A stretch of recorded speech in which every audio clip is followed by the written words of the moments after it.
Look at Puppy Pineapple and Pete the Cat. They're reading to self so nicely, and they're reading our book, Library Mouse. And look what they did. They took off one of the genres so that they could tell us that they know that this book is a fiction book, a made-up story with characters that are also made up. Way to go, Puppy Pineapple and Pete the Cat. We are so proud of you. Assistant Pineapples, so good to see so many new faces on our live Zoom this morning. Remember, every day we're going to do a live Zoom at 9:30. We can't get to know you inside the classroom, so we have to find ways to get to know each other during those live Zooms. It's real important. So please join us every day at 9:30. The link is in your Seesaw app. It's under notifications, and it's the same link every day. You just click it. You can teach your child to set an alarm for 9:20, and then they can click the link and join us. Okay, back to reading. So yesterday, we read half of Library Mouse. And the skill that we were talking about and focusing on yesterday is the skill of listen carefully for what good readers do. Because that's our goal, boys and girls. We want to be a good reader. We want to be a fluent reader. And that's what you're going to be learning about in first grade. It's all about learning to read. So it's very exciting. Today we're going to focus on learn new words and information. So if I go back to the first half, so far we know that our characters' names are who? Anybody remember what our characters' names are? Sam and Sarah. Those are our characters' names. Remember, when we're listening to a fiction story, we also talk about the setting. Where does this story take place? Where does it take place? In a library. And here's Sarah. She's an adventurer. I think they use the word explorer. That's a new word for some of us. And what about pyramid? That's a really big word. This picture here really illustrates Sarah listening to Sam. She stopped what she's doing and she's very focused on Sam. And she wants to know, are there books about those other fun things I was climbing, Sarah asked. And he, of course, said, yes, follow me. So this is where we're at now. Let's see. We're going to do some research, Sam said. We'll start with Egypt. What's research, Sarah asked. It's how you find out about things, Sam said. If you can't go to the real pyramids, you can read about them right over here. See, he's pointing to a book, and it's titled Egypt, and that's where the pyramids are. Sam and Sarah pored over dozens of books, and Sarah oohed and awed at the pictures. She gazed up at the tall shelves and said, research is fun. Let's climb up high and see what books are up there. Now that might be a new word for you boys and girls, the word research. Not tonight, Sam said, looking warily at the tall shelves. Warily is when you're a little bit tired. Maybe we could play down here. Then let's pretend we're pharaohs in ancient Egypt, Sarah replied. We can use these books for research on how to dress up. The word ancient, that's a big word. That means old. When something's ancient, it's very old. It was nearly daylight when Sam returned home. He picked up his pencil to write about what had happened. He had never met anyone like Sarah before. And here's a picture of a pyramid, and this is a pharaoh. The next night, Sarah said, there's a Jeep up there that's just our size, Sam. Come on. We can pretend we're exploring and drive to the top of the tallest mountain. I don't think you can drive to the top of the tallest mountain in a Jeep, Sam said. Besides, we can pretend from down here. You're not afraid, are you, Sarah asked. Of course not, Sam said in a squeaky voice. Does that mean he might be a little bit afraid? Remember, he doesn't like to go up high things. Sarah said that Sam was nervous. Saw that Sam was nervous. We can always do a little research first, she said. Good idea, said Sam. So So remember, when you research something, it's when you investigate. You're looking into it. You're learning more about it so that you do feel comfortable. While looking at a book about mountain climbers, Sarah had another idea. "I'll be right back," she said. She returned with some string and a paper clip. "I'll hook one end of the string up at the top," she said. "Then I'll drop the other end down for you to tie around your waist. That way you won't have to worry about falling."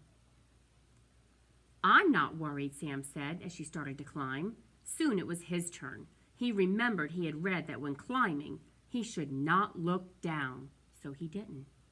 Because remember, he did his research. At the top of the shelf, Sam breathed a sigh of relief.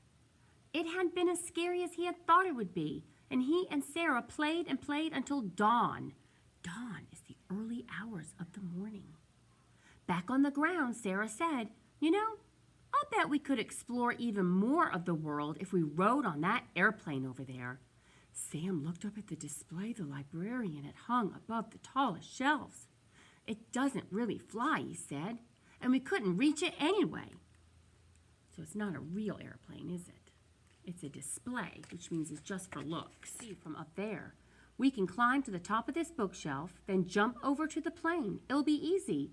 But Sarah wouldn't take no for an answer. "Sam," she said, "tonight we're going to get into that airplane and we're going to see the world." Throughout the day, Sam was so nervous he could hardly sleep or read. He didn't want to let Sarah or himself down, but he didn't want to get into that airplane either. Why do you think he's nervous? So Sarah really likes to pretend and use her imagination. I remember on the seesaw, Trey said that he likes to play pretend with his friends. That night, Sarah led Sam to the top of the bookshelf. The airplane looked very far away. "We're explorers and good jumpers too. We can do it," Sarah said. She's being a persistent pineapple. Sam clenched his teeth and crept to the edge. "Follow me," Sarah said, and then she jumped. Sam jumped too and climbed into the seat behind Sarah. "We're off to see the world," she cried. But just at that moment, the string that held up the airplane broke. Do you see that? They jumped. He's looking a little nervous. See? The hands, the paws. But he's in, and now the string broke. Oh, what do you think's going to happen? Woo-hoo! Sarah hollered. "Ah!" Sam screamed. They sailed over the Eiffel Tower and the Great Wall of China, over the Statue of Liberty and the Great Pyramids. They sailed past volcanoes and mountaintops, past coral reefs and deserts, between dark rows of bookshelves, and right out of the door of the children's room. How do you think Sam is feeling? Can you tell? What's he doing with his paws? He's covering his face, isn't he? Does Sarah look scared?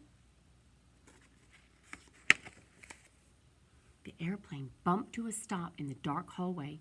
Sam leaped out of his seat. He didn't stop running until he was back in his little hole in the wall. "Sam," Sarah cried, "come back. Explorers don't run from danger." Sam hid behind his bed and wouldn't come out. But later, when his heart stopped pounding, he went to his writing desk, picked up his pencil, and got to work on a new project. "Readers and writers are explorers too," he said. "Wow," Sarah said the next evening when she saw Sam's book, Sam and Sarah See the World. "We're both a couple of explorers, and we never even had to leave the library," said Sam. Sam loves to read books. I don't know if you remember that from listening to a Sam Library Mouse book last year in kindergarten. "We didn't have to leave the library," Sarah said with a twinkle in her eye. "But just think of the books you could write if you really got to see the world. What do you say we take a little research trip?" As they strolled through the library, Sam didn't know what to say. He had never met a mouse like Sarah. So, what's interesting about this, boys and girls, is that sometimes it takes somebody to get you a little bit out of your comfort zone, to have you take a risk. So we're talking about some new words. Let me lift this up and get rid of it. Okay? And we're going to erase this, if this will work for me. And we learned some new words. Sometimes you can tell what a word means by looking at the pictures, like the word pyramid. That's a new word we learned. Explorer.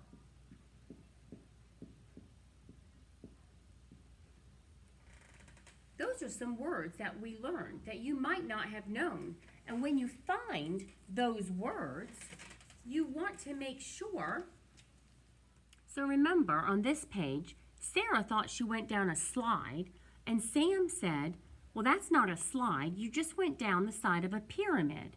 Sarah didn't know what that word was, and she said, a what? And so Sam said a pyramid like in ancient Egypt, and there's another word that we learned was research. So what Sam did was he went and he got a book on Egypt so he could teach Sarah what a pyramid was. And then there's little pictures in here, but let's see if I find a better one. Here's a pyramid. The ancient old Egyptians built this. You see that pyramid? They're shaped like a triangle. They're beautiful.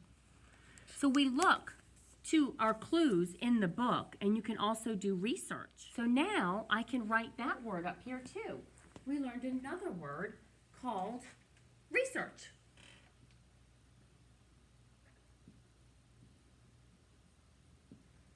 Pyramid, explorer, research. How many of you have been explorers? Done something very exciting and gone on an adventure? Did something that you were daring greatly? Research can go along with our genre of nonfiction. Nonfiction is true. They're facts. Maybe you want to learn more about sea lions, or maybe you want to learn more about sharks. You could go to the library and get books on sharks and do your research, and you could write facts about it and teach us. So that would be exciting. So remember, we're learning what it means to be a good reader. Listening, learning new words. The more you read, your vocabulary gets bigger. You learn more words. Making connections to our lives and sharing ideas and feelings. Miss M has a connection to Egypt and the pyramids because my husband's brother always wanted to go to Egypt to see the pyramids, and so he did. He took a trip, and it's where my husband's mother was born. She was born in Egypt. So he went there to see the birthplace of his mother and to see the pyramids. So I had a connection. I wonder if you have any connections when you read or listened to this book. Have you ever been to a library? That's a connection. So until tomorrow, I wish you well. I love you, and I already miss you. Bye-bye, and I'll see you at 9:30 tomorrow morning.